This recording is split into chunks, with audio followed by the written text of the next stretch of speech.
आज से 15 साल पहले 25 जून 2009 को ये दोपहर 12 बजे की ही बात थी जब माइकल जैक्सन को उसके पर्सनल डॉक्टर ने कुछ नशीली दवाइयां दी और उन दवाइयों की वजह से माइकल जैक्सन की मौत हो गई। अब डॉक्टर का कहना है कि उसने ये नशीली दवाइयां नींद ना आने की बीमारी की वजह से माइकल जैक्सन के मांगने पर ही उसको दी थी, लेकिन माइकल के फैंस और परिवार वाले आज भी यही मानते हैं कि माइकल की हत्या की गई थी।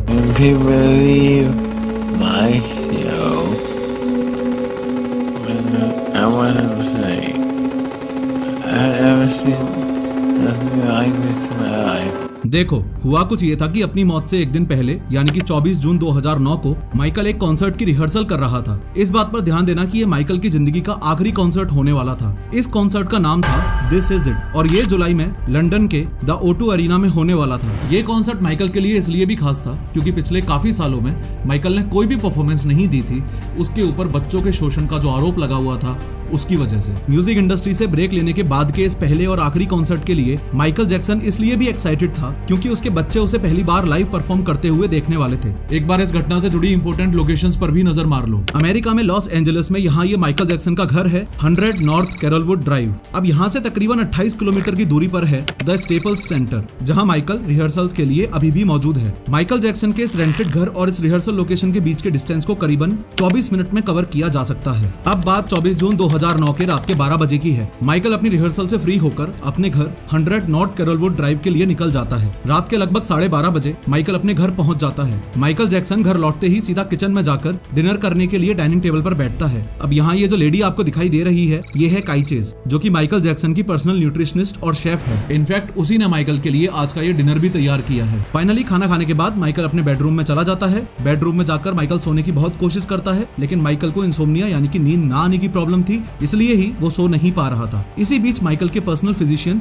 कॉनराड मरी की इस घर में एंट्री होती है। ये बात यहाँ आपको पता होनी चाहिए कि इस कॉनराड मरी को दिस इज इट कॉन्सर्ट के ऑर्गेनाइजर्स ने खास माइकल के लिए ही हायर किया था। चूंकि माइकल को इंसोम्निया था तो उसे बिना दवाई के नींद नहीं आती थी। माइकल जैक्सन को हर रात एक दवाई लेकर सोने की आदत थी, इसलिए उसने अपने स्वीट में अपने बेडरूम के बगल में ही एक मेडिकेशन रूम और बनवा रखा था। हर रात की तरह आज भी यानी 24 जून की रात को भी माइकल को नींद नहीं आ रही थी, इसलिए वो अपने उस मेडिकेशन रूम में जाता है। अभी करीबन रात के 1 बज रहे हैं और कॉनराड मरी मेडिकल रूम में ही नींद आने की दवाई देने की प्रिपरेशन कर रहा है। जितनी देर कॉनराड मरी माइकल की दवाइयों की प्रिपरेशन कर रहा है उतनी देर आप ये समझो कि कॉनराड माइकल को प्रोपोफोल नाम की एक एनेस्थेटिक दिया करता था और इसी दवा को देने के लिए कॉनराड हर रात माइकल जैक्सन के घर जाता था। खैर, रात को 1:30 बजे हर रात की तरह ही माइकल के डॉक्टर कॉनराड ने माइकल को पहले डायज़ेपम, लोराज़ेपम और मडाज़ोलम नाम की एनेस्थेटिक्स दी, लेकिन शॉकिंगली कोई भी दवा काम ही नहीं कर रही थी क्योंकि माइकल जैक्सन को नींद ही नहीं आ रही थी। फिर कॉनराड ने माइकल को बहुत सारे इंजेक्शंस लगाए, लेकिन उनसे भी कोई असर नहीं हो रहा था। ये नींद और दवाई देने का तमाशा 8-10 घंटे तक चलता रहा और फिर लास्ट में वो हुआ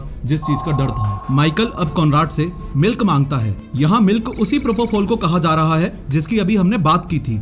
ये एक तरह का एनेस्थेटिक है जिसे डॉक्टर्स सर्जरी के दौरान यूज करते हैं। आगे बढ़ने से पहले मैं थैंक्स बोलना चाहूंगा इस वीडियो के स्पॉन्सर ओडू को, जो कि एक all in one business management software है और आपकी कंपनी को डिजिटलाइज और मैनेज करने में हेल्प करता है। अगर आप अपने बिजनेस में ट्रांसपेरेंसी और एफिशिएंसी चाहते हैं तो ओडू का साइन ऐप एक परफेक्ट सॉल्यूशन है। ओडू साइन से आप किसी भी डॉक्यूमेंट पर डिजिटल सिग्नेचर कर सकते हैं बिना किसी पेपर और पेन के झंझट के। ये सिक्योर्ड और लीगली बाइंडिंग है और ऑफिशियल रेगुलेशंस को भी फॉलो करता है। इसका यूजर फ्रेंडली इंटरफेस आपको अलाउ करता है कि आप आसानी से अपने कस्टमर्स, क्लाइंट्स, पार्टनर्स और बाकी पार्टीज के साथ डॉक्यूमेंट्स शेयर कर सकें। ये एडवांस्ड एन्क्रिप्शन टेक्निक के साथ 100% सिक्योर्ड है। इसमें कई फीचर्स हैं जैसे auto signature suggestions, multi company support और साइनिंग ऑर्डर, जो इसे और भी उपयोगी बनाते हैं। डॉक्यूमेंट्स डिजिटली स्टोर्ड होते हैं जिससे प्रिंटिंग और मेलिंग कॉस्ट कम हो जाती है। ये ऐप रियल टाइम ट्रैकिंग भी प्रोवाइड करता है जिससे आप इसके डैशबोर्ड से ओवरव्यू ले सकते हो। हर स्टेप पर अपडेटेड रह सकते हो कि किस डॉक्यूमेंट का क्या स्टेटस है। इसके इंटीग्रेशन ऑप्शंस की मदद से आप ओडू की बाकी एप्स के साथ इस ऐप को भी सीमलेसली इंटीग्रेट कर सकते हो। ओडू साइन आपके बिजनेस के डॉक्यूमेंट साइनिंग प्रोसेस को और भी ज्यादा एफिशिएंट और स्मूथ बनाता है। तो आज ही इस्तेमाल करो ओडू ई-साइन को और एक्सप्लोर करो ओडू को। लिंक मैंने डिस्क्रिप्शन में दे दिया है। पहले तो कॉनराड माइकल को यह दवा देने से मना ही कर देता है, लेकिन सुबह तकरीबन 10:40 पर माइकल जैक्सन की जिद की वजह से कॉनराड उसे 25 mg प्रोपोफोल लाइडोकेन के साथ डाइल्यूट करके दे देता है। फाइनली माइकल जैक्सन को नींद आ जाती है। माइकल जैक्सन को सोता हुआ देखकर कॉनराड बाथरूम के लिए चला जाता है। थोड़ी देर बाद वापस आकर देखता है तो उसके होश ही उड़ जाते हैं। कॉनराड देखता है कि माइकल की पल्स भी वीक थी और वो सांस भी नहीं ले पा रहा था, यानी माइकल की बॉडी किसी भी तरह का कोई रिस्पॉन्स नहीं दे रही थी। ये सब देखकर कॉनराड के पसीने छूटने लगते हैं, क्योंकि सामने लेटा हुआ इंसान कोई छोटा मोटा बंदा नहीं था, बल्कि माइकल जैक्सन था। माइकल को बचाने के लिए कॉनराड ने हर मुमकिन कोशिश शुरू कर दी, और कोशिश की भी तो क्या, बेवकूफों वाली। इस कॉनराड ने माइकल को बचाने के लिए टोटल 10 मिनट तक सीपीआर दिया, जो कि इसकी बहुत बड़ी गलती थी। आगे बताऊंगा क्यों, लेकिन फिलहाल ये याद रखो कि अगर कॉनराड माइकल को सीपीआर ना देता तो शायद माइकल उस दिन बच जाता। खैर, उसके बाद कॉनराड को लगा कि शायद प्रोपोफॉल की डोज ज्यादा हो गई है, इसलिए प्रोपोफॉल के असर को कम करने के लिए उसने फ्लूमाजेनिल नाम की एक और दवाई माइकल की बॉडी में इंजेक्ट कर दी। ये दवाई सेडेटिव ओवरडोज को काउंटरैक्ट करने के लिए, यानी कि कम करने के लिए दी जाती है। लेकिन अभी भी, यानी कि इतनी दवाइयों के बाद भी माइकल तो रिस्पॉन्ड ही नहीं कर रहा है। जब कुछ भी काम नहीं आया तो कॉनराड ने हेल्प के लिए आवाज लगाई, लेकिन किसी ने कुछ सुना ही नहीं। इस समय तक कॉनराड बहुत घबरा चुका था। घबराहट में वो तकरीबन दोपहर 12 बजे चिल्लाते हुए सीढ़ियों पर आता है और काई से कहता है कि get help, get security, get prince. इतना कहकर वो वापस माइकल के कमरे में चला जाता है। डरी हुई काई सब कुछ छोड़कर माइकल के बड़े बेटे प्रिंस को लेकर आती है। प्रिंस की उम्र इस समय 12 साल थी, जो यहाँ डैन में अपने भाई बहनों के साथ खेल रहा था। काई को कोई आइडिया नहीं था कि एग्जैक्टली उसे क्या करना है, वो बस प्रिंस को लेकर आ जाती है। दूसरी तरफ कॉनराड माइकल के कमरे में जाकर तकरीबन 12:15 पर माइकल अमीर को कॉल करता है। ये माइकल अमीर माइकल जैक्सन का पर्सनल असिस्टेंट था। कॉनराड माइकल अमीर को हेल्प और सिक्योरिटी लाने को कहता है, लेकिन माइकल अमीर तो उस समय घर में था ही नहीं। अब चूंकि वो उस समय घर में मौजूद ही नहीं था, इसलिए माइकल अमीर फर्दर एल्बर्टो अल्वारेज को कॉल करता है, जो माइकल जैक्सन का पर्सनल सिक्योरिटी था। कॉल मिलते ही एल्बर्टो माइकल जैक्सन के रूम की तरफ भागता है और वहाँ माइकल जैक्सन को देखता है। वो देखता है कि माइकल का मुंह और आंखें दोनों ही खुली हुई हैं और वो अनरिस्पॉन्सिव मैनर में बेड पर पड़ा हुआ है। ये सब कुछ देखकर तुरंत एल्बर्टो ने 911 को कॉल किया। Not conscious, sir. Okay. All right. Do you have him? Is he on the floor? Where's he at right now? He's on the bed, sir. He's on the bed. Okay, let's get him on the floor. इस clip में अभी जो आवाज आपने सुनी वो Alberto की ही आवाज थी। जैसे ही 911 को कॉल किया, उन्होंने माइकल जैक्सन की बॉडी को बेड से उतार के जमीन पर लेटाने को कहा और उसे सीपीआर देने को कहा। Okay, let's get him down to the floor. I'm gonna help you with CPR right now. Okay. We need him. Yes, we need a. Yes, we're already on our way there. We're on our way. I'm gonna do as much I can to help you over the phone. We're already on our way. हालांकि CPR तो Conrad भी पहले से देता हुआ आ ही रहा था, लेकिन माइकल की बॉडी कोई भी रिस्पॉन्स नहीं दे रही थी। यहाँ एक और अजीब सी चीज हुई। कॉनराड ने एल्बर्टो को मेडिकल आइटम्स छुपाने को कहा, लेकिन एल्बर्टो ने ऐसा कुछ भी नहीं किया। फॉलोइंग विच कॉनराड ने खुद ही सारे मेडिकल आइटम्स को एक बैग में भरा और उन सभी चीजों को इधर उधर छुपा दिया। बाद में इन्वेस्टिगेशन करने पर ये बैग्स मिले भी थे। इतने में ही फहीम मोहम्मद, जो कि माइकल जैक्सन का बॉडीगार्ड था, वो भी माइकल जैक्सन के रूम में आ जाता है। माइकल जैक्सन की हालत देखकर उसकी भी सिट्टी पिट्टी गुम हो जाती है। अब ये तीनों माइकल को होश में लाने की हर मुमकिन कोशिश करने लगते हैं। इतने में ही तकरीबन 12:30 पर पैरामेडिक्स यानी कि इमरजेंसी डॉक्टर्स की एक टीम माइकल जैक्सन के रूम की तरफ दौड़ती है। इस टीम में से इसने यानी रिचार्ड सिनफ ने ये सीन बाद में कोर्ट को भी बताया था। Now describe Dr. Murray's demeanor, please. Frantic. उसने बताया कि जब वो पहुंचा था तब कॉनराड अपने सेंसेस में ही नहीं था। खैर, जैसे तैसे पैरामेडिक्स की टीम भी माइकल को सीपीआर देती है, लेकिन कोई रिस्पांस नहीं आता। ये टीम माइकल को हॉस्पिटल ले जाने लगती है। अब नीचे मौजूद सभी घर वाले यानी काई, माइकल का बाकी का स्टाफ और तीनों बच्चे एक साथ एक जगह पर खड़े हो जाते हैं। थोड़ी ही देर बाद यानी कि 1:15 बजे पैरामेडिक्स माइकल जैक्सन को लेकर नीचे उतरते हैं। सभी घर वाले पैरामेडिक्स से पूछने की कोशिश करते हैं, लेकिन कोई जवाब ही नहीं देता है। माइकल जैक्सन को Ronald Reagan UCLA medical centre में लेकर जाया जाता है। वहाँ उसे बचाने की बहुत कोशिश करी गई थी, लेकिन माइकल किसी तरह का कोई रिस्पॉन्स दे ही नहीं रहा था। दोपहर 2:30 बजे माइकल जैक्सन को मरा हुआ घोषित कर दिया जाता है, यानी कि पर्सनल डॉक्टर कॉनराड की एक गलती की वजह से किंग ऑफ पॉप, दुनिया का जाना माना सिंगर और डांसर माइकल जैक्सन दुनिया छोड़कर चला जाता है। लेकिन सवाल ये आता है कि क्या ये सिर्फ एक गलती थी या फिर सोची समझी साजिश। आज की इस 3D एनिमेटेड वीडियो में हम स्टेप बाय स्टेप समझेंगे कि ऐसा क्यों माना जाता है कि माइकल जैक्सन की हत्या हुई थी। पर्सनल डॉक्टर कॉनराड ने तुरंत ही 911 पर कॉल क्यों नहीं किया, माइकल को इंसोम्निया कैसे हुआ और नशीली दवाइयों की लत कैसे लगी। ये भी समझेंगे कि वो प्लास्टिक सर्जरीज के पीछे इतना पागल क्यों था, और मोस्ट इम्पोर्टेंटली माइकल पर जो बच्चों के शोषण के एलिगेशंस लगे थे उनमें से कितने सच निकले। लेकिन हर बार की तरह शुरू से शुरू करते हैं। यूनाइटेड स्टेट्स में एक स्टेट है इंडियाना। उस स्टेट में एक सिटी है गैरी। इस सिटी में साल 1958 में 29 अगस्त को एक स्ट्रगलिंग मिडिल क्लास फैमिली में जन्म होता है माइकल जैक्सन का। माइकल जैक्सन के पिता जोसेफ जैक्सन एक क्रेन ऑपरेटर थे और उसकी माता कैथरीन जैक्सन होम मेकर थी। इनके 9 बच्चे हुए, Rebbie, Jackie, Tito, Jermaine, LaToya, Marlon, Randy, Janet और माइकल।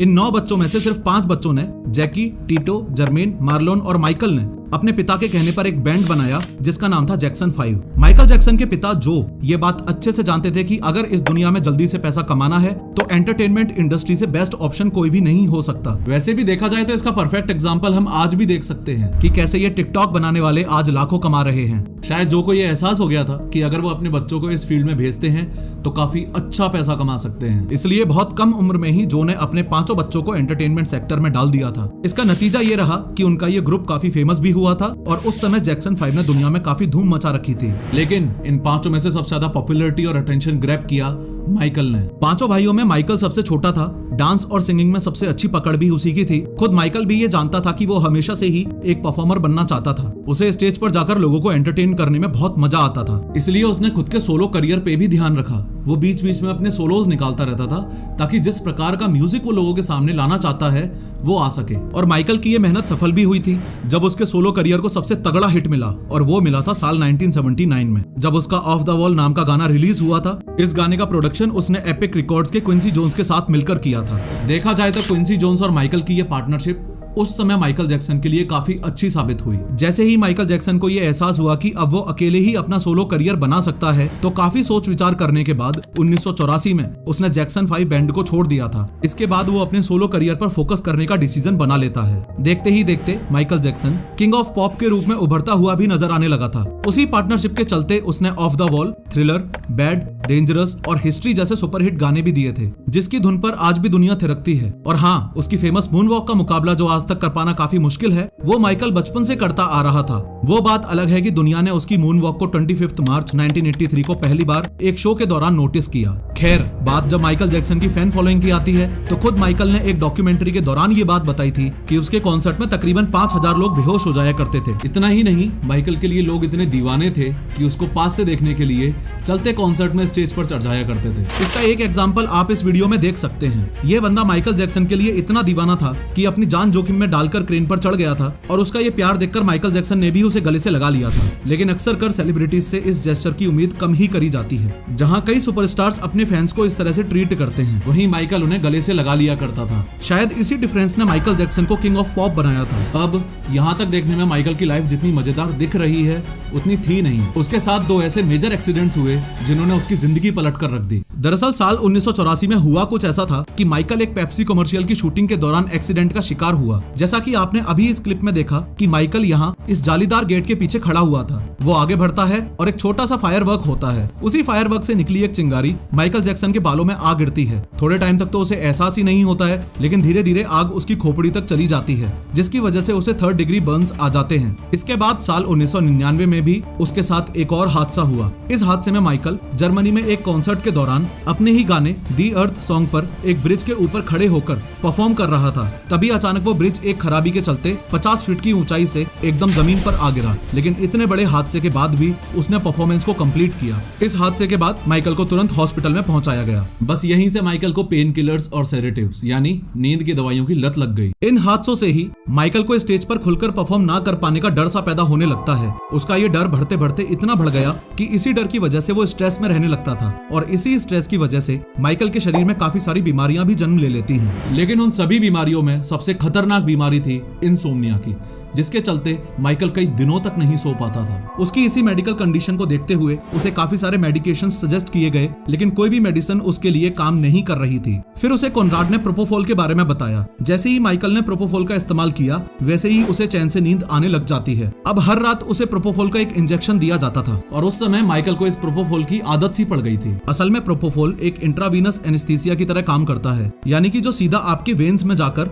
आपके ब्लड स्ट्रीम में घुलकर तुरंत असर करता हो। ये एनेस्थीसिया पेशेंट्स को या तो सर्जरी से पहले दिया जाता है या सर्जरी के बाद। लेकिन इस तरह का heavy anaesthesia doctors medical equipments की प्रेजेंस में ही देते हैं। इसी एनेस्थीसिया दवा का इस्तेमाल माइकल के ऊपर हर रोज किया जाता था, वो भी बिना किसी मेडिकल इक्विपमेंट्स के। एक पॉइंट के बाद माइकल इस दवा को मिल्क तक कहने लग गया था, क्योंकि इसकी कंसिस्टेंसी और कलर दोनों ही दूध की तरह हैं। और जैसे बच्चे रात को दूध पीकर सोते हैं, वैसे ही माइकल भी प्रोपोफॉल लेकर ही सोता था। एक बात और जो आपको यहाँ पता होनी चाहिए कि इस एनेस्थीसिया के बाद आदमी एक ऐसी नींद में चला जाता है जो उसे कॉन्शियस माइंड के साथ नहीं आ पाती है। ऐसा ही कुछ हमें कबीर सिंह में भी देखने को मिला था, जहां कबीर ने प्रीति के गम में खुद को मॉर्फिन से सिडेट किया था, वहीं माइकल ने चैन की नींद के लिए खुद को सिडेट किया था। इन शॉर्ट, माइकल की जिंदगी के ये 2 एक्सीडेंट्स इतने भयानक निकले कि एज अ रिजल्ट उसे इंसोम्निया भी हुआ और नशीली दवाइयों की लत भी लग गई। खैर, दुनिया में हर कोई माइकल के बारे में एक बात तो जरूर जानता है और वो है उसकी प्लास्टिक सर्जरीज। माइकल को प्लास्टिक सर्जरी से बहुत ही ज्यादा प्यार था। हालांकि उसने पब्लिकली इस बात को कभी माना ही नहीं कि उसने किसी भी तरह की कोई भी प्लास्टिक सर्जरी कभी करवाई भी है, लेकिन एक सर्जरी के बारे में उसने खुलकर बात की थी और वो थी उसकी नोज सर्जरी। माइकल ने इतनी बार नोज सर्जरी करवाई थी कि एक आम आदमी तो अपनी जिंदगी में करवा ही नहीं सकता है। माइकल को बचपन से ही अपनी नाक पसंद नहीं थी और उसका कारण था उसके पिताजी। माइकल के पिता काफी खड़ूस नेचर के थे। काफी कम उम्र में ही उसने अपने सारे बच्चों को एंटरटेनमेंट इंडस्ट्री में धकेल दिया था ताकि 10 जन के परिवार का पालन पोषण ढंग से हो सके। इसी सोच के साथ माइकल के पिता जो ने अपने बच्चों को हमेशा एक ट्रेनर की तरह ट्रीट किया था। उसने कभी अपने बच्चों को डैड बुलाने तक की इजाजत भी नहीं दी थी। प्रैक्टिस के दौरान वो अपने बच्चों को इतना मारते थे कि उनकी माँ यानी कैथरीन को रोकना पड़ता था। इन सभी चीजों की वजह से माइकल के दिमाग में अपने पिता के लिए एक विलेन की इमेज बन गई थी। वो अपने पिता से काफी नफरत करता था और डरता भी था। अपने पिता का नाम सुनते ही वो कांपने लगता था। इतना ही नहीं, माइकल के पिता ने उसके मन में उसकी नाक को लेकर काफी इनसिक्योरिटी भी पैदा कर दी थी। वो कहते थे कि इस तरह की नाक तुम्हें मेरे खानदान की तरफ से तो नहीं ही मिली है, ये घटिया नाक तुम्हें तुम्हारी माँ से मिली है। इसी इनसिक्योरिटी को दूर करने के लिए माइकल ने अपनी पहली नोज सर्जरी या रिनोप्लास्टी साल 1979 में करवाई। हालांकि उसका कहना था कि किसी एक्सीडेंट के दौरान उसकी नाक टूट गई थी, इसलिए उसने रिनोप्लास्टी करवाई थी, लेकिन असलियत क्या है हम सब जानते हैं। खैर, माइकल अपनी पहली सर्जरी से सेटिस्फाइड नहीं था, इसलिए साल 1983 में उसने एक बार फिर से रिनोप्लास्टी करवाई। लेकिन इस नाक के साथ माइकल को ब्रीदिंग प्रॉब्लम्स होने लगी थी, इसलिए साल 1986 में एक बार फिर से उसने रिनोप्लास्टी करवाई। उसके बाद ये सिलसिला कभी रुका ही नहीं था। कभी फेस, कभी चिन, फिर वापस नोज और फिर ओवरऑल फेस। ऐसा लगने लगा था कि मानो माइकल को शौक था कि प्लास्टिक सर्जरीज करवा करवा के मुझे दुनिया में सबसे भद्दा दिखना है। खैर, इन्हीं प्लास्टिक सर्जरीज की वजह से माइकल आए दिन सुर्खियों में बना रहता था। उसके फेम का इस्तेमाल करके काफी लोग आगे बढ़ने की कोशिश किया करते थे और इस लिस्ट में सबसे पहला नाम एमिनेम का था। मशहूर रैपर एमिनेम ने साल 2004 में अपने एक सॉन्ग में माइकल का मजाक बनाया था। उसने माइकल के साथ हुए ट्रेजिक एक्सीडेंट्स का मजाक उड़ाया था, वही एक्सीडेंट्स जिसमें उसके बालों पर आग लग गई थी और उसकी स्पाइन भी डैमेज हो गई थी। ऐसे ही काफी दूसरी चीजों को लेकर उस पूरे म्यूजिक वीडियो में एक तरह से माइकल को ट्रोल किया गया था। इसके जवाब में माइकल जैक्सन ने उस समय तो कुछ नहीं कहा, लेकिन साल 2007 में उसने एक ऐसा मूव चूज किया जिसको देख के सबके होश उड़ गए थे। देखो, जैक्सन ने उस समय सोनी के साथ एक डील साइन करी थी जिसके चलते उसने एमिनेम के सारे राइट्स खरीद डाले थे। यानी अब एमिनेम जितनी बार भी गाने गाएगा उतनी बार ही उसका कुछ फायदा जैक्सन को भी होगा। खैर, इतना स्मार्ट होने के बावजूद भी माइकल ने एक बहुत बड़ी बेवकूफों वाली गलती की थी और वो थी ये हादसा 19 नवंबर 2002 में बर्लिन, जर्मनी के एक होटल रूम की बालकनी में हुआ था, जिसके चलते माइकल ने अपने सबसे छोटे बेटे ब्लैंकेट को अपने फैंस को दिखाने के चक्कर में होटल रूम की बालकनी से ही लटका दिया था। ऐसा करने की वजह से उसको बहुत ट्रोल भी किया गया था, क्योंकि उसके ऐसा करने से उसके फैंस भी कुछ वैसा ही करने लग गए थे। लिटरली एक लेडी ने अपने बच्चे को भी बालकनी से इसलिए लटका दिया था क्योंकि माइकल ने अपने बच्चे को लटकाया था। मतलब बेवकूफों की कमी नहीं है दुनिया में। हालांकि इस पूरे हादसे के बाद माइकल ने एक पब्लिक अपॉलॉजी भी जारी की थी, क्योंकि इस सब के लिए वो काफी शर्मिंदा था। वो इस कांड के बाद इतने गिल्ट में जा चुका था कि उसने खुद को एक रूम में कई दिनों के लिए बंद तक कर लिया था। ये सब उसके बॉडीगार्ड ने एक इंटरव्यू में बताया था। खैर, एमिनेम के अलावा माइकल को सोनी से भी इश्यूज थे। दरअसल सोनी के साथ उस समय चल रहे डिस्प्यूट का कारण था उस समय के सोनी का चेयरमैन टोमी मोटोला। इनके बीच ये डिस्प्यूट एक नहीं बल्कि काफी सारे कारणों की वजह से चल रहा था, जैसे आर्टिस्टिक कंट्रोल, फाइनेंशियल इंटरेस्ट और एलिगेशंस ऑफ रेशियल डिस्क्रिमिनेशन। यानी माइकल के साथ टोमी मोटोला के द्वारा उसकी कास्ट और रेस को लेकर भी भेदभाव किया जाता था। हद तो तब हुई जब साल 2002 में माइकल ने लोगों के सामने आकर ये कहा कि टोमी मोटोला एक रेसिस्ट और डेविलिश इंसान है। उसने एक स्पीच में तो इतना तक कह दिया था कि मोटोला और सोनी ब्लैक आर्टिस्ट के साथ भेदभाव करते हैं और वो चाहते हैं कि ये आगे ना बढ़े। इस बात का सपोर्ट कान्ये वेस्ट ने भी किया था। कान्ये वेस्ट को भी लगता है कि माइकल को मारने के पीछे की कॉन्स्पिरेसी काफी खतरनाक है। कान्ये वेस्ट ने ये बात एक ट्वीट के थ्रू लोगों के सामने भी रखी थी। खैर, एक बात आपको यहाँ ये भी पता होनी चाहिए कि माइकल जैक्सन बच्चों से बहुत ज्यादा प्यार करता था। दरअसल बचपन से ही जो प्यार माइकल को अपने पिता से नहीं मिला था, वो प्यार माइकल दुनिया के सभी बच्चों के बीच लुटाना चाहता था। इसलिए उसने अपने लिए एक ऐसी दुनिया बनाई थी जहां वो अपना खोया हुआ बचपन एक बार फिर से जी सके। इस दुनिया का नाम था नेवरलैंड रेंच। वैसे तो माइकल के पास काफी सारे घर थे, लेकिन वो अपना सबसे ज्यादा टाइम इसी घर में बिताया करता था। इस घर को बनाने के पीछे माइकल के कई मकसद थे। जैसे माइकल अपना खुद का पर्सनल जू भी बनाना चाहता था, क्योंकि उसे जानवरों से बहुत ही ज्यादा प्यार था। इसलिए उसने नेवरलैंड रेंच में एक जू भी बनाया था। साथ ही यहाँ आने वाले हर बच्चे को वो बचपन की सारी खुशियां देना चाहता था। इसलिए उसने अपने घर में ही बच्चों के लिए एक अम्यूजमेंट पार्क भी बनवाया था। यहाँ वो खुद भी बच्चों के साथ खेला करता था। अक्सर ये देखा भी गया था कि माइकल खुद भी इन बच्चों के साथ बच्चा बन जाता था। वो बच्चों के साथ झूला झूलता और लॉन्ग आवर्स तक उनके साथ खेला करता था। लेकिन कैसा हो, अगर 24 घंटे बच्चों से घिरे रहने वाले इंसान पर उन्हीं बच्चों के शोषण के केसेस लग जाएं तो। ऐसा ही कुछ था माइकल जैक्सन के साथ, जहां उस पर बच्चों का शोषण करने का केस लगाया गया था। ये केस 1993 में इवान चैंडलर नाम के डेंटिस्ट ने लगाया था। इस केस में इवान ने अपने बेटे जॉर्डन के साथ हुए मॉलेस्टेशन के चलते माइकल पर आरोप लगाए थे। इन्हीं आरोपों के चलते माइकल के घर पर 22 दिसंबर 1993 को पुलिस उसकी तहकीकात करने के लिए आती है। अब नॉर्मल इन्वेस्टिगेशन होती तो बात अलग थी, लेकिन हद तब हो गई जब उन्होंने जैक्सन को पूरी तरह से न्यूड करके उसकी पूरी बॉडी चेक करी थी। इस बारे में माइकल ने एक वीडियो के थ्रू लोगों को बताया था। उसने इस वीडियो की हेल्प से कहा कि ये बहुत ही डिह्यूमनाइजिंग और ह्यूमिलिएटिंग यानी कि अमानवीय और अपमानजनक इन्वेस्टिगेशन रही, जो कि उसने जिंदगी में कभी भी फेस नहीं की थी। हालांकि इस पूरे केस का रिजल्ट ये रहा कि माइकल ने चैंडलर के परिवार को $25 मिलियन दिए, वो भी बिना किसी आरोप के साबित हुए। माइकल का कहना था कि उसने ये पैसे सिर्फ जॉर्डन चैंडलर के लिए ही दिए थे। इसके अलावा साल 2003 में माइकल गेविन अर्विजो नाम के कैंसर पेशेंट से मिला था। ये लड़का माइकल का काफी बड़ा फैन था और बहुत समय से उससे मिलना भी चाहता था। माइकल से मिलने की उसकी इस इच्छा को पूरा करने के लिए माइकल ने अर्विजो के साथ उसके पेरेंट्स, ब्रदर और उसकी सिस्टर को नेवरलैंड रेंच में ही बुला लिया था। लेकिन उनकी इस मुलाकात को काफी गलत तरीके से एक डॉक्यूमेंट्री में दिखाया गया था, जो कि मार्टिन बशीर नाम के एक जर्नलिस्ट ने बनाई थी। ये जर्नलिस्ट माइकल का काफी अच्छा दोस्त भी था, यानी कि ये कहना बिल्कुल गलत नहीं होगा कि दुश्मन ना करे वो काम दोस्त ने किया है। इसलिए उसकी इस डॉक्यूमेंट्री से माइकल काफी डिस्टर्ब हो चुका था। उसने एक इंटरव्यू के दौरान ये कहा भी था कि मार्टिन से इस तरह के बर्ताव की उसे बिल्कुल भी उम्मीद नहीं थी। इस डॉक्यूमेंट्री में माइकल की इमेज एक बच्चे का शोषण करने वाले आदमी के रूप में लोगों के सामने दिखाई थी। इन शॉर्ट माइकल पर जितने भी चाइल्ड अब्यूज के एलिगेशंस लगे थे वो सारे के सारे फेक निकले,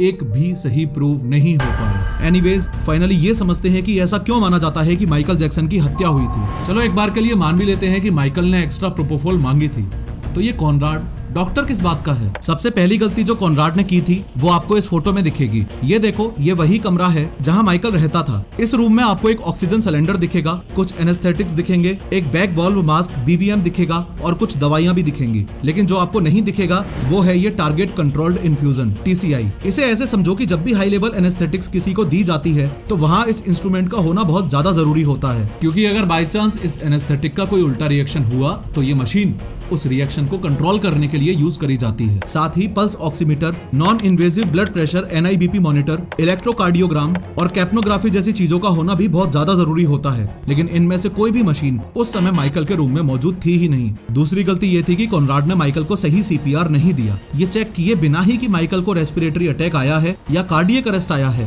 कॉनराड ने चेस्ट कंप्रेशन CPR देना शुरू कर दिया, जबकि इस केस में माइकल को एडवांस्ड मेडिकल हेल्प की जरूरत थी। तीसरी गलती कॉनराड की ये भी मानी जाती है कि एक डॉक्टर होने के बावजूद भी उसने माइकल को एक्सेस अमाउंट ऑफ प्रोपोफॉल लेने से नहीं रोका। ओवरऑल कॉनराड को उसकी मेडिकल लापरवाही की वजह से 4 साल की सजा सुनाई गई और माइकल की मौत के लिए कोर्ट ने किसी को कोई भी सजा नहीं दी। माइकल के फैंस आज भी यही मानते हैं कि उसकी हत्या हुई थी, लेकिन उस दिन माइकल के कमरे में जो घटित हुआ वो इतना प्राइवेट इवेंट है कि कोर्ट को डॉक्टर कॉनराड मरी के खिलाफ कोई सबूत नहीं मिल पाया।